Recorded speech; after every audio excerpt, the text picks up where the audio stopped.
Adrian Blackwood didn't tolerate incompetence. In 15 years of building Apex Solutions from a startup to a billion-dollar tech company, he'd learned that excellence was non-negotiable, which was why the manila folder on his desk felt like a personal failure. Performance review, Harper Bennett. 3 warnings in 6 weeks. Chronic tardiness, missed deadlines, errors in client presentations that had nearly cost them a major account, distracted, unfocused, a shadow of the sharp, innovative marketing strategist she'd been just 4 months ago. "Send her up at 4 p.m., Adrian told his assistant Marcus through the intercom. "Hand-prepare termination paperwork. I want this handled cleanly." "Sir, are you sure?" Marcus's voice held unusual hesitation. "Harper's been with us for 2 years. She was employee of the quarter last year. This decline seems sudden." "Which makes it worse," Adrian replied curtly. "If she's burned out, she should have said something if she's checked out. She's wasting company resources. Either way, we can't afford dead weight, not with the Meridian pitch next week." After Marcus disconnected, Adrian opened Harper's file again, reviewing the documentation with the same meticulous attention he brought to every business decision. The facts were undeniable. Her performance had deteriorated dramatically since late August. Before that, she'd been exceptional, brilliant campaign strategies, innovative client solutions, the kind of employee who elevated everyone around her. Something had changed. Adrian didn't know what, and frankly, it wasn't his job to psychoanalyze his staff. His job was to maintain standards, and Harper Bennett was no longer meeting them. At 3:58 p.m., there was a soft knock on his office door. "Come in," Adrian called, not looking up from his computer. The door opened quietly and Harper entered. Adrian glanced up, then did a double-take. He hadn't seen her in person for several weeks. Their interactions had been limited to emails and reports filtered through department heads. The woman standing in his doorway looked nothing like the vibrant strategist he remembered. Harper had always been striking. Tall, with warm brown skin and natural hair she wore in various artistic styles, but the woman before him now looked diminished. She'd lost significant weight, her cheekbones too prominent, her eyes shadowed with exhaustion.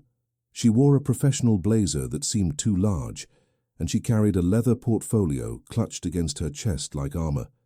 "Mr. Blackwood," Harper said, her voice steady despite the tension visible in her shoulders. "You wanted to see me?" "Sit down, please," Adrian said, gesturing to the chair across from his desk. He watched as she moved carefully, lowering herself into the seat with a slight wince she tried to hide. Was she in pain? The observation lodged in his mind uncomfortably. "Harper, I'll be direct," Adrian began, pulling out her performance file. "Your work over the past 6 weeks has been unacceptable. You've received 3 formal warnings, which you've acknowledged but shown no improvement in addressing. I've brought you here to discuss termination." Harper's expression didn't change, but something flickered in her eyes. Not surprise, but resignation, like she'd been expecting this. "I understand," she said quietly. "May I ask if there's anything I can say that would change your decision?" "You can explain what happened," Adrian replied, leaning back in his chair. 4 months ago, you were on track for senior strategist. Now you're barely meeting basic expectations. What changed?" Harper was silent for a long moment, her hands tightening on the portfolio in her lap. "Personal circumstances," she finally said.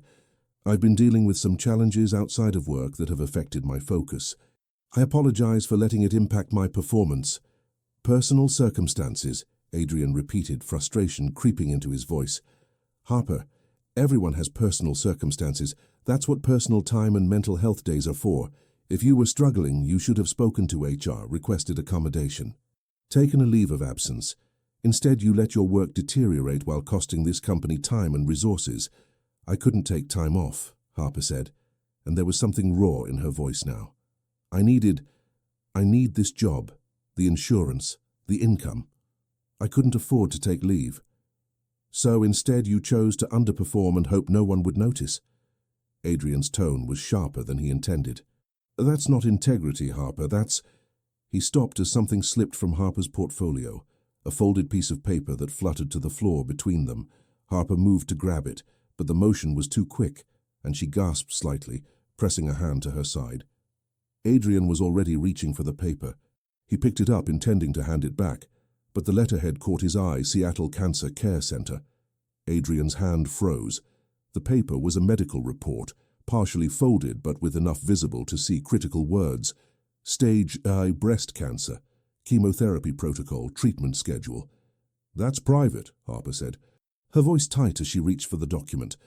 Adrian held it for a moment longer, his eyes scanning the page with growing horror. The report was dated 3 months ago. Initial diagnosis, treatment plan, prognosis. All the pieces suddenly clicking into horrible place. The weight loss, the fatigue, the days she'd come in late or left early, the distracted moments during meetings. She wasn't incompetent. She was fighting cancer. "Why didn't you tell anyone?" Adrian asked, his voice coming out hoarser than intended. He handed back the report, watching as Harper carefully folded it and tucked it back into her portfolio with shaking hands. "Because this is exactly what would happen," Harper replied, gesturing to the termination paperwork visible on his desk. "I'd become the sick employee, the liability, the person everyone feels sorry for, but no one trusts with important work." Her voice cracked slightly. "I've worked so hard to build my career. I can't afford to be seen as weak or unreliable. So you were coming to work during chemotherapy," Adrian said, the reality of it sinking in. "Harper, the days you came in late." "Treatment appointments," Harper confirmed. "Early morning sessions before work. The errors in the client presentations were—" She stopped, swallowing hard. "Chemo brain, that's what they call it. The cognitive effects. I'd triple-check my work and still miss things. It's like my brain is operating through fog." Adrian felt something unfamiliar and uncomfortable settling in his chest. Guilt, sharp and undeniable. "The Jameson account presentation," he said slowly. "The one with the budget miscalculation that nearly cost us the contract." "I know," Harper whispered. "I checked those numbers 4 times. I was so sure they were right. And then in the meeting, I realized—" Her hands clenched around the portfolio. "I tried to fix it, but by then Mr. Jameson was already questioning our attention to detail. I cost us his trust." "You were doing complex financial analysis while undergoing cancer treatment," Adrian said, and hearing himself say it out loud made the absurdity and the tragedy of the situation crystal clear. "Harper, why didn't you just tell me? Tell HR. We have medical leave policies. Accommodation protocols."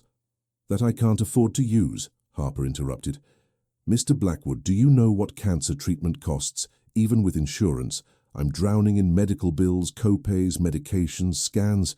It adds up to thousands of dollars a month if I went on medical leave, even paid leave. I'd lose my performance bonuses. I'd lose eligibility for the profit-sharing program. I'd lose—" Her voice broke. "I'd lose the income that's keeping me alive." Adrian felt like he'd been struck. The profit-sharing program requires active full-time status for the full quarter. "Which ends in 3 weeks, Harper said. 3 more weeks, and I'd have qualified for the payout that would cover the next 6 months of treatment. That's why I couldn't take leave. That's why I kept pushing through, even when I—" She stopped, pressing her lips together. "Even when you could barely function," Adrian finished quietly. Harper didn't deny it. "I know my performance has been unacceptable. I know I've made mistakes that reflect poorly on the company and on you. If you need to terminate me, I understand. She took a shaky breath. "I just need to ask if there's any way you could wait 3 weeks, until the quarter ends and the profit-sharing pays out. After that, if you still need to let me go, I won't contest it." The request hung in the air between them. Adrian looked at this woman, this brilliant, dedicated woman who'd been literally fighting for her life while trying to maintain her career, and felt the weight of every harsh word he'd spoken, every impatient email he'd sent, every assumption he'd made about her decline. "How long have you known," he asked, "about the cancer?" 3.5 months, Harper replied. "I found the lump in late July. Biopsy confirmed it in early August. Started treatment 3 weeks later." "And you've been working through all of it," Adrian said. "Treatment, side effects, fear, all while trying to meet performance standards you were physically incapable of maintaining." "I had to try," Harper said simply. "What else was I supposed to do? Give up? Let cancer take my career and my health? I'm only 31, Mr. Blackwood. This job is everything I've worked for. I can't just—" Her voice cracked completely. "I can't just give up." Adrian stood, moving around his desk. Harper tensed. clearly expecting him to formally hand her termination papers. Instead, he sat in the chair next to her, his posture deliberately non-threatening. "Harper, look at me," he said gently. She did, and he saw tears balanced on her lower lashes, held back through sheer force of will. "You're not being terminated," Adrian said firmly. "Not now. Not in 3 weeks. Not ever because of this illness. Do you understand?" Harper blinked, confusion replacing the resignation in her expression. "But the warnings, the performance issues, are completely reasonable given the circumstances I didn't know about," Adrian interrupted. "Harper, if I'd known you were undergoing cancer treatment, I would have never—" He stopped, frustrated with himself. "I should have asked, should have noticed something more than just declining numbers. Should have treated you like a person instead of just an employee metric." "You're not obligated to accommodate my illness," Harper said carefully. "The company has policies, and I didn't follow proper disclosure protocols." "Because the system is broken," Adrian said bluntly. "Because we've created an environment where people feel like they have to hide serious health issues to maintain their livelihood. That's on me, that's on leadership, and I'm going to fix it starting now." He pulled out his phone, typing rapidly. "I'm sending an email to HR and your department head, effective immediately. You're being moved to a flexible schedule with work-from-home options. Your performance evaluations are being suspended pending medical accommodation review. And," he looked up at her, "you're getting the profit-sharing payout regardless of the quarter-end date. I'm authorizing early distribution based on extenuating circumstances." Harper's eyes widened.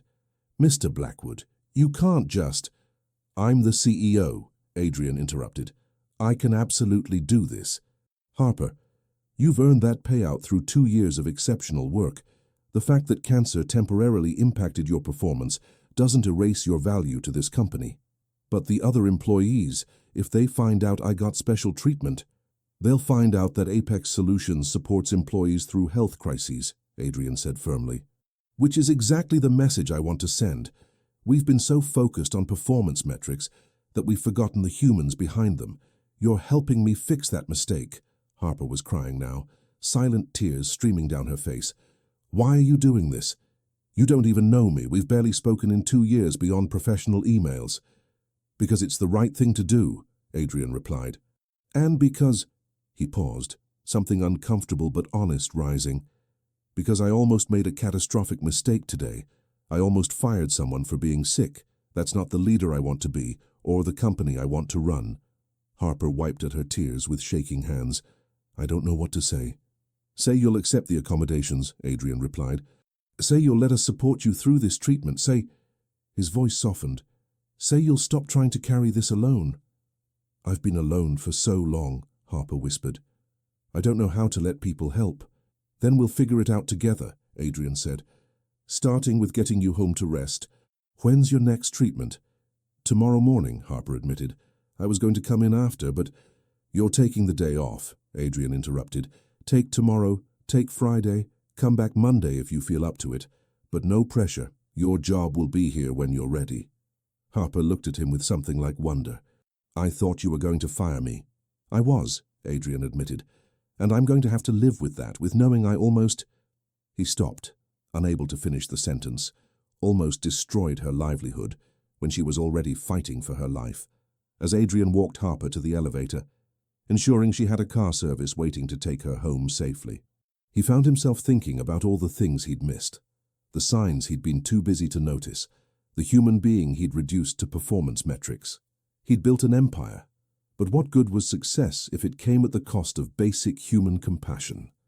That evening, alone in his office long after everyone else had gone home, Adrian pulled up Harper's file again, but this time he wasn't looking at performance warnings. He was looking at the person behind them, her innovative campaigns, her mentorship of junior staff, her volunteer work with literacy programs. Harper Bennett wasn't a failing employee. She was a remarkable woman fighting an impossible battle while trying to maintain dignity and independence, and Adrian Blackwood had almost destroyed her for it. He picked up his phone and typed a message. "Harper, it's Adrian Blackwood. I wanted to check that you got home safely and remind you. No work tomorrow. Rest. Recover. Take care of yourself. Your job is secure, your value is recognized, and you're not alone in this fight anymore." The response came 10 minutes later. Thank you for everything, for seeing me instead of just the mistakes. I won't forget this. Adrian stared at the message, feeling something shift in his chest. This wasn't just about accommodation or company policy. This was personal. Harper had trusted him with her vulnerability, and he'd responded with compassion instead of corporate protocol.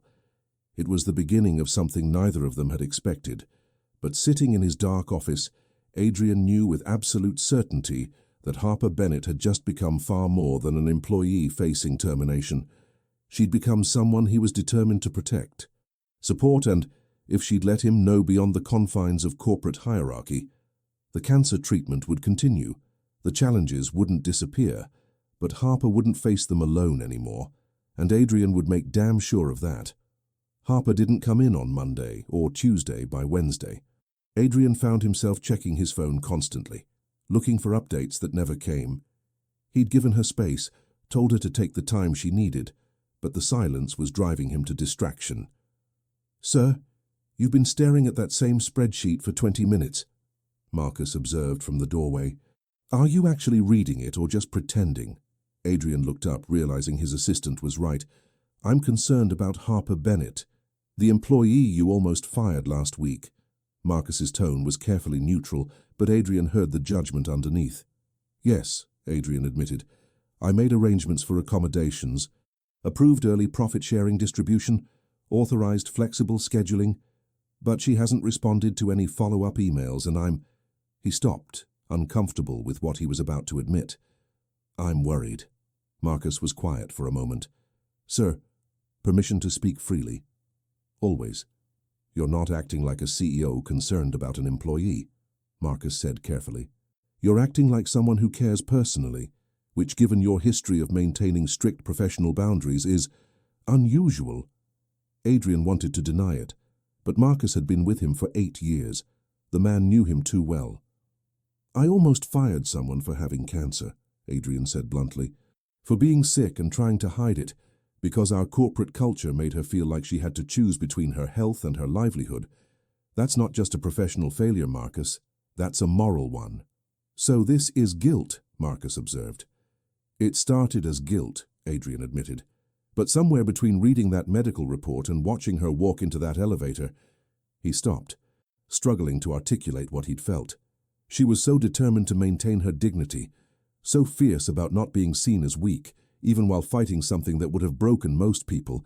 "That's not just an employee, Marcus, that's someone remarkable," Marcus finished. "Someone you'd like to know better." Adrian didn't confirm or deny it, but his silence was answer enough.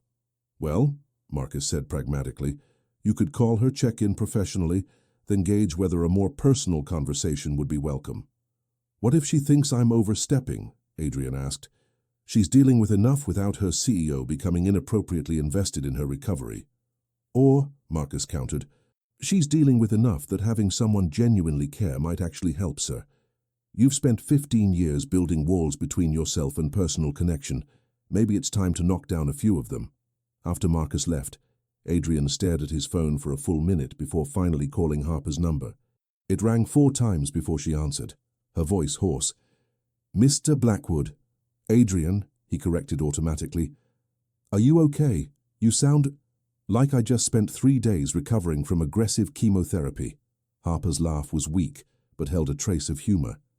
"Because that's exactly what I've been doing. Sorry I didn't respond to your emails. I've been not at my best."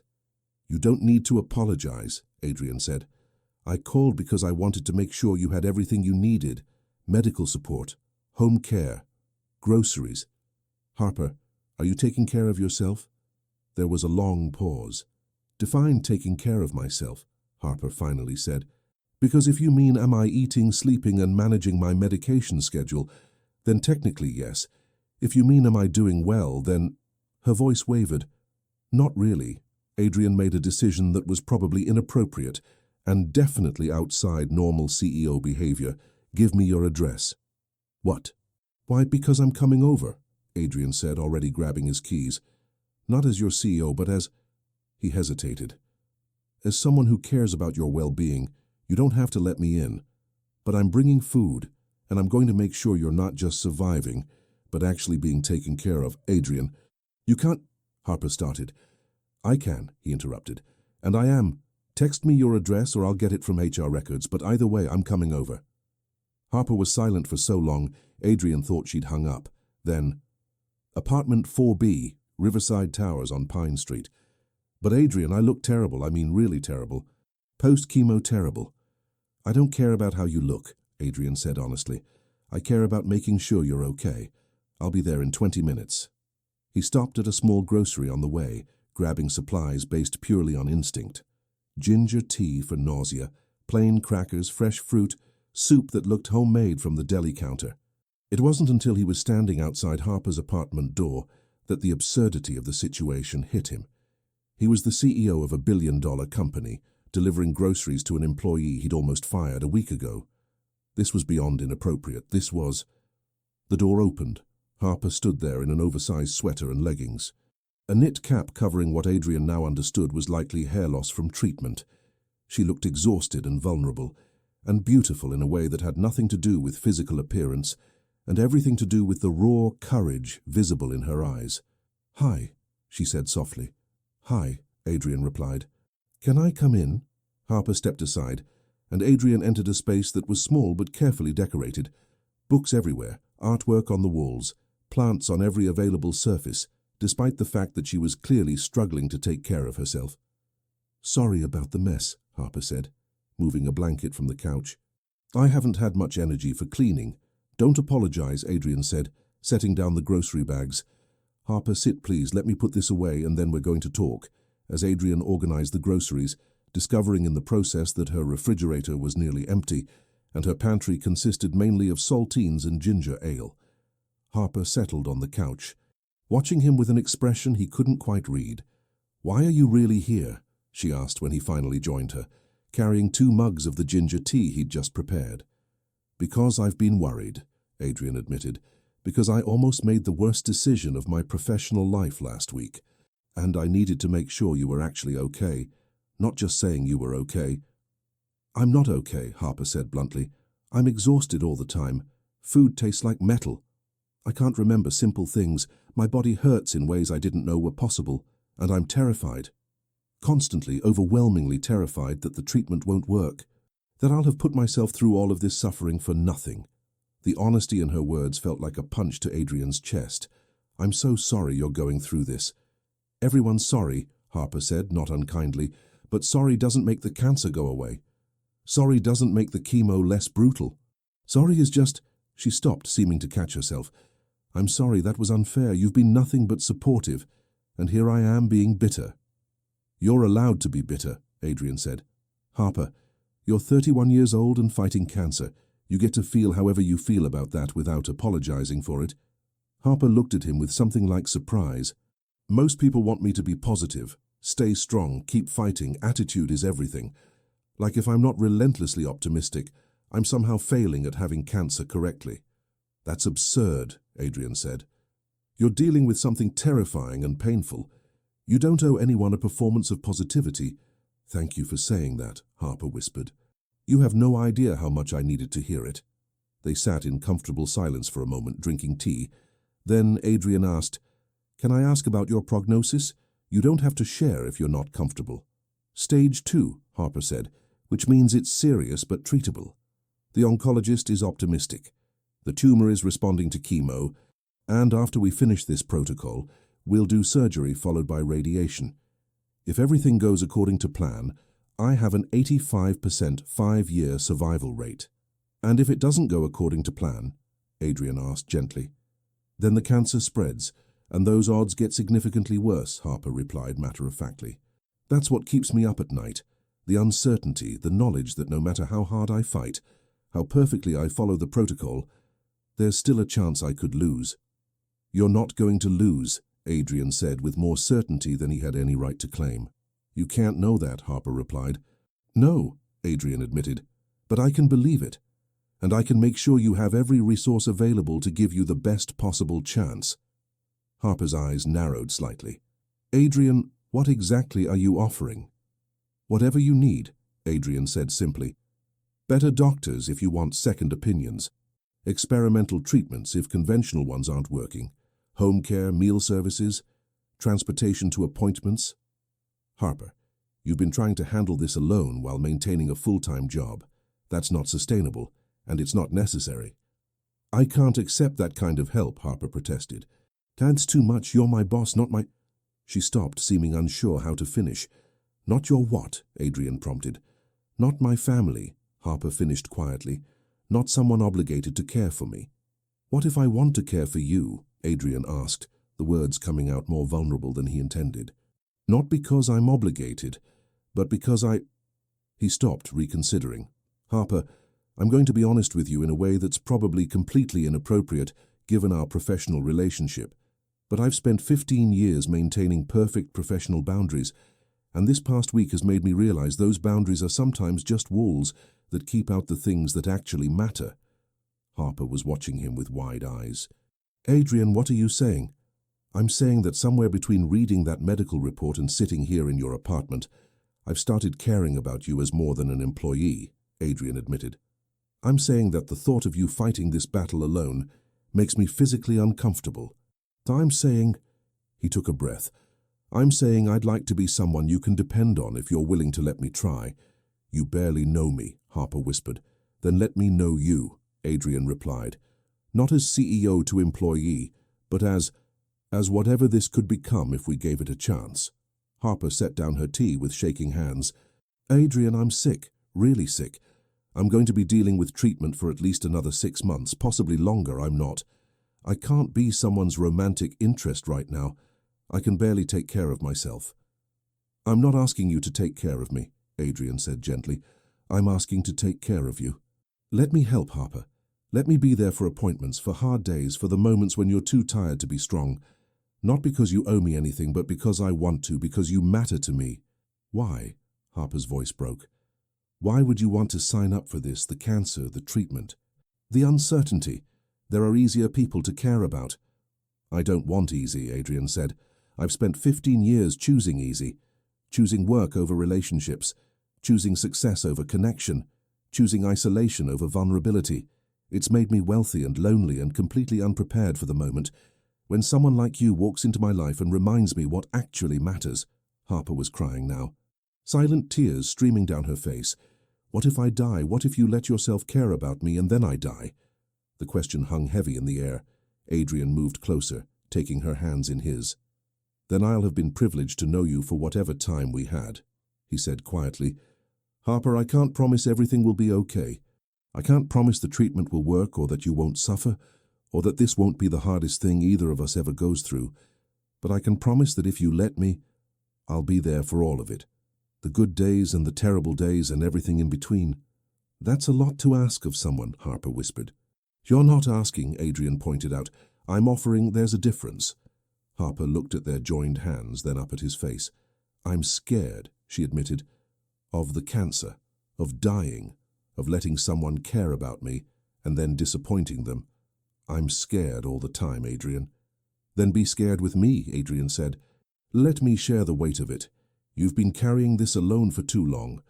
What about work? Harper asked. The company, professional boundaries, what people will think. I'll handle the optics, Adrian said firmly. Your health and well-being matter more than corporate politics. We'll navigate the professional aspects carefully. But I'm not letting company policy prevent me from supporting you through this. Harper was quiet for a long moment, clearly processing, then, Okay. Okay, Adrian repeated, hope rising. Okay, I'll let you help, Harper clarified. I don't know what this is or where it's going, but I'm too tired to keep pushing everyone away. So yes, Adrian, help me. Be there, whatever you're offering. Her voice cracked. I need it more than I want to admit. Adrian pulled her into a careful hug, mindful of her fragility. Harper melted into him, her shoulders shaking with suppressed sobs. You're going to be okay, Adrian murmured into her hair. I believe that, and I'm going to make sure you have every possible advantage in this fight. Don't make promises you can't keep, Harper whispered against his shoulder. I'm not, Adrian replied. I'm making promises I intend to move heaven and earth to fulfill. They stayed like that for a long time. Harper crying out months of suppressed fear and exhaustion. Adrian simply holding her, providing the support she'd been too proud and too scared to ask for. When Harper finally pulled back, wiping her eyes, She managed a weak smile. This is probably the most unprofessional thing either of us has ever done. Probably, Adrian agreed. Do you regret it? No, Harper said. I'm too tired to regret anything that makes me feel less alone. Good, Adrian replied. Because I'm not going anywhere, get used to that. As Adrian helped Harper settle on the couch with a blanket and more tea, pulling up a movie she mentioned loving, he felt something he hadn't experienced in years. Purpose beyond profit margins and quarterly reports, connection beyond corporate networking, and the beginning of something that terrified and thrilled him in equal measure. Caring about someone enough to risk the pain of potential loss, Harper fell asleep halfway through the movie, her head on his shoulder. Adrian stayed until she woke, then made sure she had food for the next few days before reluctantly heading home. His phone buzzed with a text as he reached his car. Thank you for everything. For not running when you saw how messy my life is. I don't know what we're doing, but I'm glad we're doing it together. Adrian smiled, typing back, Me too, rest tonight, I'll check in tomorrow, and Harper, you're not alone anymore, remember that. Driving through the Seattle night, Adrian realized that a week ago he'd been prepared to fire Harper Bennett for incompetence. Now he was prepared to do whatever it took to help her survive. Life, he reflected, had a strange way of teaching you what actually mattered. And Harper, brave, vulnerable, fighting for her life. Harper mattered more than any business deal ever could. Over the following weeks, Adrian established a routine that would have shocked anyone who knew him as the workaholic CEO who lived at the office. He started leaving at 5 p.m., sometimes earlier, to bring Harper dinner, sit with her during bad days, or simply exist in her space when she was too exhausted for conversation. You're going to ruin your reputation as a ruthless businessman, Harper teased one evening. As Adrian unpacked Thai food in her kitchen, she was having a good day. Color in her cheeks, energy enough to sit at the table instead of the couch. Good, Adrian replied. That reputation was built on sacrificing everything personal for professional success. I'm ready to rebuild it. Your board must be thrilled, Harper said dryly. Actually, profits are up 12% since I started delegating more, Adrian replied, bringing plates to the table. Turns out when you trust your executive team to handle things, they're quite competent. Who knew? Harper laughed, the sound filling Adrian with disproportionate joy. Her laugh had become his favorite metric, more valuable than any quarterly report. How was treatment today? Adrian asked as they settled to eat. Brutal, Harper admitted, but Dr. Martinez said the scans show continued shrinkage, the tumors responding exactly as they hoped. If this keeps up, surgery is scheduled for 8 weeks from now. That's incredible news, Adrian said, relief flooding through him. It is, Harper agreed. It's also terrifying. Surgery means anesthesia risks, recovery complications, possible spread they can't see yet. Every milestone comes with new fears. Adrian reached across the table, taking her hand. Then we'll handle those fears together when we get there. One step at a time, Harper squeezed his hand, her expression softening. You know, 3 months ago I thought I was going to die alone in this apartment, having pushed everyone away because I was too proud to be seen as weak. Now I have... She paused, seeming to search for words. I don't even know what to call you. My boss, my friend, my... Yours, Adrian interrupted gently. However you want to define it, I'm yours. The labels can wait until you're ready for them. What if I'm never ready? Harper asked quietly. What if the cancer comes back, or treatment fails, or I can't be what you need me to be, Harper? I need you to be exactly who you are, Adrian said firmly. Sick or healthy, strong or struggling, scared or confident, you're exactly who I want. The rest is just circumstances we'll navigate together. Harper's eyes filled with tears. I don't deserve you. That's absolutely backward, Adrian replied. I'm the one who almost fired you for having cancer. You're the one who's been gracious enough to let me make amends by being part of your life. This is more than making amends, Harper pointed out. You bring me dinner every night. You've reorganized your entire schedule around my treatment appointments. Last week you read to me for 3 hours when I was too sick to watch TV. That's not guilt, Adrian, that's love, Adrian finished, the word feeling both terrifying and absolutely right. I love you, Harper. I'm in love with you. I know the timing is terrible and the circumstances are complicated, but I need you to know that. Harper stared at him, mouth slightly open. Adrian, you don't have to say it back, Adrian continued quickly. I'm not expecting reciprocation or grand declarations. I just needed you to know that this isn't obligation or pity or CEO guilt. This is me, falling completely in love with the most remarkable woman I've ever met." "You're insane," Harper whispered. "I'm bald under this hat. I've gained weight from steroids. I throw up at random times. I can barely remember conversations from 3 hours ago. And you're still the most beautiful person I've ever known," Adrian interrupted. "Your courage, your determination, the way you've maintained your sense of humor through something that would destroy most people. Harper, you're extraordinary. The cancer doesn't change that. Nothing could change that." Harper was fully crying now. "I love you too," she said through tears. "I've been trying not to, trying to protect both of us from the inevitable pain if this goes badly, but I love you so much it terrifies me." Adrian moved around the table, kneeling beside her chair. "Then let's be terrified together. Let's love each other despite the fear, because of the fear, through the fear, whatever happens, we face it together." Harper pulled him close, kissing him with desperate intensity. When they finally broke apart, both breathless, she rested her forehead against his. "Promise me something," Harper whispered. "Anything. If I don't make it, if the cancer wins, promise me you won't regret this, won't regret loving me." "Harper," Adrian started. "Promise me," Harper insisted. "I need to know that even if the worst happens, this meant something, that loving me wasn't a mistake." "It could never be a mistake," Adrian said fiercely. "Harper, loving you is the best decision I've ever made, and you're going to make it. The treatment is working, the doctors are optimistic, and you're the strongest person I know. But even if," his voice caught, "even if the unthinkable happened, I would never regret a single moment of knowing you, loving you, being privileged to stand beside you through this." Harper kissed him again, softer this time. "Okay, I believe you." The surgery 8 weeks later was scheduled for 6 a.m. Adrian arrived at Harper's apartment at 4:30 to find her already awake, sitting on the couch in pre-op clothes, staring at nothing. "Couldn't sleep?" Adrian asked, sitting beside her. "Kept thinking about all the things that could go wrong," Harper admitted.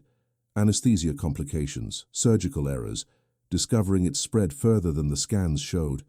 My mind just kept spiraling." "So let's spiral together," Adrian said, taking her hand. "Tell me every fear, get them all out." For the next hour, as dawn broke over Seattle, Harper voiced every terror, rational and irrational, about the surgery ahead. Adrian listened to all of it, validating her fears without trying to diminish them, simply being present for the weight of them. "Thank you," Harper said as they finally headed to the hospital, "for not telling me it'll definitely be fine or that I'm worrying too much, just for letting me be scared." "Always," Adrian promised. The surgery took 6 hours. Adrian spent every minute in the waiting room, fielding texts from Marcus about business emergencies that suddenly felt completely unimportant. When Dr. Martinez finally appeared in her scrubs, Adrian stood so quickly he nearly knocked over his chair. "The surgery went very well," Dr. Martinez said, smiling. "We removed the tumor with clear margins, no cancer detected in the surrounding tissue. Lymph nodes were clear. This is the best possible outcome we could have hoped for." Adrian felt his knees weaken with relief. "She's okay. She's in recovery now, still groggy from anesthesia, but stable and doing well. You can see her in about 30 minutes. When Adrian was finally allowed into Harper's room, she was awake but clearly still affected by the drugs, her words slightly slurred. "Adrian," she said, reaching for him. "Did I die? You look too good to be real." Adrian laughed through the tears he hadn't realized were falling. "You didn't die. Surgery went perfectly. Dr. Martinez said they got everything." "Everything?" Harper's eyes widened, clarity breaking through the medication fog. "Clean margins, no spread. Clean margins, no spread," Adrian confirmed, sitting carefully on the edge of her bed. "You did it, Harper. You beat it." Harper started crying, her shoulders shaking. "I was so scared it would be bad news, that I'd fought all this way for nothing." "It wasn't for nothing," Adrian said, holding her carefully around all the tubes and monitors. "You're cancer-free, Harper. You survived." "We survived," Harper corrected. "I couldn't have done this without you." "Yes, you could have," Adrian replied, "but I'm grateful you didn't have to." The recovery period was challenging. Pain management, physical therapy to regain range of motion, radiation treatments that left Harper exhausted, but mercifully didn't require hospitalization. Through all of it, Adrian was there. He worked remotely from Harper's apartment during her worst days. He learned to change surgical dressings when the home nurse couldn't make it. He held her through panic attacks about recurrence and fear that the cancer would return. "I think you've seen me at my absolute worst," Harper said one afternoon, 3 months post-surgery. She was finally feeling more like herself, energy returning, hair growing back in short, dark curls, the haunted look in her eyes gradually fading. "I've seen you at your most human," Adrian corrected, "which is when you're most beautiful." "You're biased," Harper replied, but she was smiling. "Completely," Adrian agreed. "Harper, I need to talk to you about something." Harper's smile faded slightly. "That sounds serious." "It is," Adrian said. He pulled a small box from his pocket and Harper's breath caught. "Before you panic, I'm not proposing, not yet, this is a promise." He opened the box to reveal a delicate ring with a small diamond. "This ring means that when you're ready, when treatment is finished, and you've had time to heal and rebuild your life, I want to ask you properly. I want forever with you, forever." "Harper, but I want you to choose it when you're healthy and certain, not when you're vulnerable and scared." Harper stared at the ring, tears streaming down her face. "Adrian, you don't have to wear it now," Adrian continued. "You don't have to make any decisions. I just wanted you to know that I'm here for the long term, that this isn't some crisis romance that fades when life gets normal again. This is me committing to forever, whenever you're ready for it." Harper took the ring with shaking hands, sliding it onto her finger. "I'm ready now," she whispered. "Harper, you've been through so much," Adrian started. "Which is exactly why I know what matters," Harper interrupted. "Adrian, I almost died. I spent months thinking I might not have a future. Now I do, and I know exactly who I want to spend it with. So ask me properly." Adrian's heart was racing. "Are you sure?" "I've never been more sure of anything," Harper replied. Adrian slid off the couch, kneeling in front of her. "Harper Bennett, you are the bravest, most remarkable person I've ever known.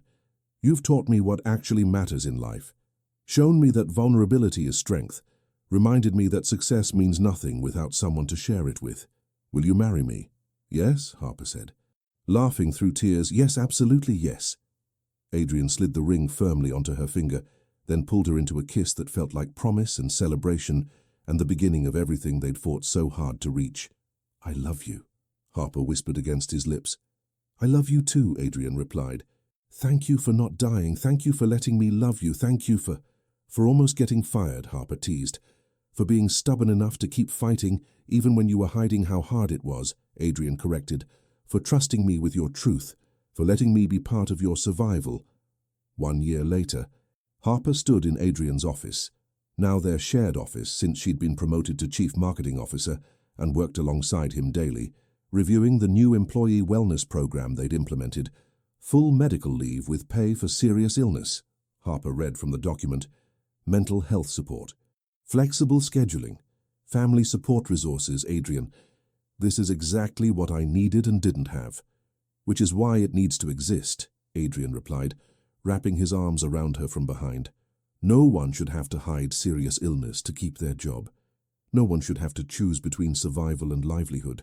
Harper turned in his arms. Her engagement ring, now accompanied by a wedding band, catching the light. "You know the employees call you the CEO who learned to care. Better than the CEO who almost fired his future wife," Adrian replied. "Much better," Harper agreed, kissing him. "Though that would make a memorable wedding toast story." "Absolutely not," Adrian said firmly. "That story stays between us. And Marcus," Harper pointed out. "He definitely knows. Fine, between us and Marcus, who will take it to his grave." Harper laughed, the sound filling the office with joy. She was healthy now, 6 months cancer-free, strong and vibrant and more beautiful than ever. Her hair had grown back in those short curls Adrian loved, and the haunted look had been replaced by confidence and peace. "I'm glad you opened that medical report," Harper said suddenly. "I'm glad I didn't fire you first," Adrian replied. "We're both glad for very low bars," Harper teased. "But seriously, Adrian, thank you for seeing me when I was trying to be invisible, for loving me when I was at my worst, for choosing to stay when leaving would have been easier." "Leaving was never an option," Adrian said. "Not once I knew you, the real you. Brave and scared and fighting for your life, you were worth fighting for. Harper, you'll always be worth fighting for. Harper kissed him, pouring 3 years of gratitude and love and survival into it. When they finally broke apart, both smiling, she rested her forehead against his.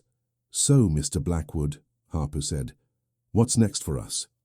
"Whatever you want," Adrian replied. "Sky's the limit. We've already survived the worst. Everything else is just living." "Then let's live," Harper said, loudly, fully, without fear. "Let's build an empire together, not just professionally, but personally. Let's have adventures and challenges and all the messy, beautiful complications of an actual life." "Deal," Adrian agreed. "Starting with getting you home for dinner, I'm making your favorite." "You can't cook," Harper pointed out. "I ordered from your favorite restaurant," Adrian corrected. "But I'll plate it nicely so it looks like I cooked." "That's the most romantic thing you've ever said," Harper teased as they left the office together. Hand in hand, Adrian thought about the manila folder that had started everything, the medical report that had nearly been discovered too late, that had revealed a truth he'd almost been too blind to see. Harper Bennett had walked into his office expecting to be fired. Instead, she'd saved him from a life of empty success and corporate isolation. She'd taught him what mattered. She'd shown him how to love, and now, cancer-free and thriving, she was his partner in every sense. In business, in life, in the future, they were building together. "I love you," Adrian said as they reached his car. "I love you too," Harper replied, "even when you almost fired me. I'm never letting you forget that." "Am I?" Adrian asked. "Never," Harper confirmed, grinning. "It's my trump card for every argument forever." "Fair enough," Adrian conceded. "I deserve that," driving through Seattle toward home. Toward their home, the one they'd bought together and filled with evidence of their shared life. Adrian felt something he'd never experienced in 15 years of building his empire. Complete contentment, success that mattered, love that made everything else secondary. Harper had been hiding a medical report in a manila folder, terrified of being seen as weak. But Adrian had discovered the truth. She wasn't weak. She was the strongest person he'd ever known, and he would spend the rest of his life making sure she never had to hide her strength or her vulnerability again.